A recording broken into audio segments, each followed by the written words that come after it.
शहरों में चारों तरफ गणेश चतुर्थी की पूजा की तैयारी चल रही थी। पीहू और उसकी माँ बाजार से आ रही थी। पीहू को बहुत ही मन था कि मैं भी अपने घर में गणेश जी की पूजा करूं और ये प्यारी प्यारी मूर्तियों में से एक मूर्ति ले चलूं, लेकिन उसकी दादी जिद करके बैठी थी कि मेरे यहाँ जब तक पोता नहीं होता तब तक मैं गणेश जी की पूजा नहीं करूंगी, न करने दूंगी। पीहू अपने माँ बाप की अकेली संतान थी, उसके और कोई भाई बहन नहीं थी। पीहू की आस्था देखकर उसकी माँ अपनी सास से, माँ जी, बेटा और बेटी तो अपने भाग्य से होता है, पीहू तो है हमारे पास ना।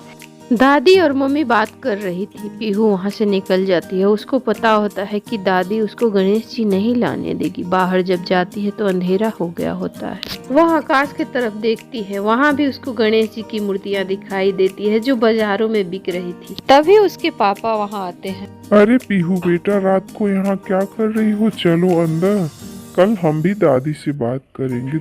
इधर गणेश जी, इस बच्ची की भक्ति की वजह से मुझे पृथ्वी पे जाना पड़ेगा। उसके बाद गणेश जी एक निर्धन बालक का स्वरूप धारण करते हैं और पीहू के गांव पहुंच जाते हैं। वहां पहुंचने के बाद वह पीहू के दरवाजे पे जाते हैं और कहते हैं, मैया मैया, कोई है? मुझे बहुत जोरों की भूख लगी है।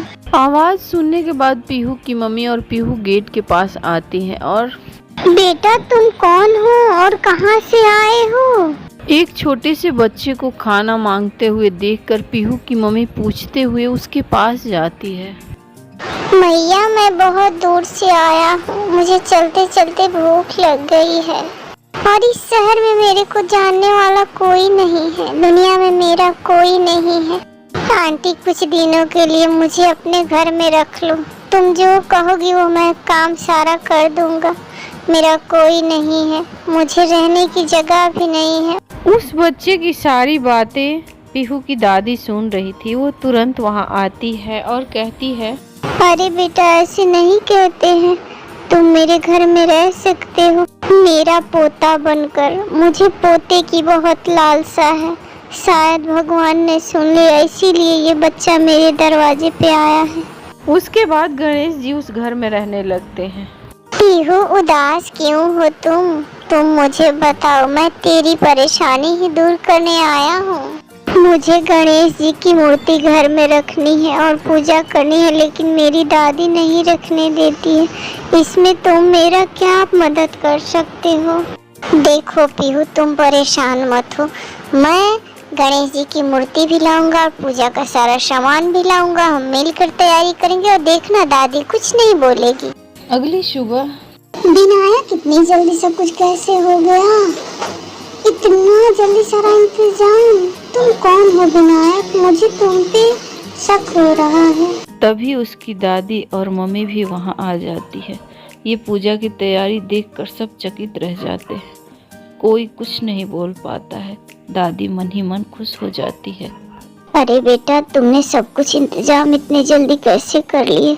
दादी को गुस्सा नहीं होते देखकर विनायक खुश होकर बोलता है, दादी, कल गणेश जी का विसर्जन है, मैं कल पीहू के हाथ से बना हुआ खीर खाना चाहता हूँ। हाँ बेटा, तुम जरूर खीर खाओगे और पीहू ही बनाकर तुम्हें खीर खिलाएगी।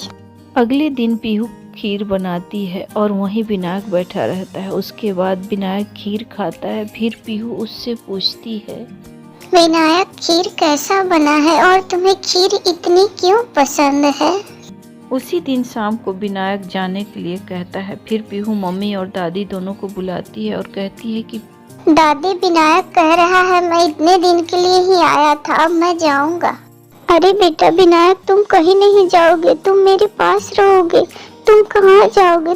दादी की बात सुनकर विनायक बोलता है, दादी, मैं बस पीहू के लिए यहाँ आया था, पीहू की भक्ति को देखकर। विनायक की बातें सुनकर सब यही सोच रहे थे कि विनायक ऐसा क्यों कह रहा है कि पीहू के लिए ही आया था और ये कहाँ जाएगा, ये कौन सा बालक है, कैसा बच्चा है। थोड़ी देर में विनायक वहाँ से गायब हो जाता है। एक रोशनी के साथ वहाँ गणेश जी प्रकट हो जाते हैं और कहते हैं, मैं साल में 10 दिन के लिए पृथ्वी लोक पे आता हूँ और अपने सच्चे भक्तों और अपने प्रिय भक्तों को मनचाहा वरदान देकर जाता हूँ। पीहू मेरी सबसे सच्ची भक्त है। मैं इसकी आस्था को देखकर अपने आप को रोक नहीं पाया। उसके बाद गणेश जी वहाँ से अंतर्ध्यान हो जाते हैं और ये तीनों लोग बप्पा की जय हो, गणपति बप्पा मोरया, गणपति की जय हो। दोस्तों, अगर ये कहानी पसंद आए तो प्लीज़ हमें सपोर्ट करें। धन्यवाद।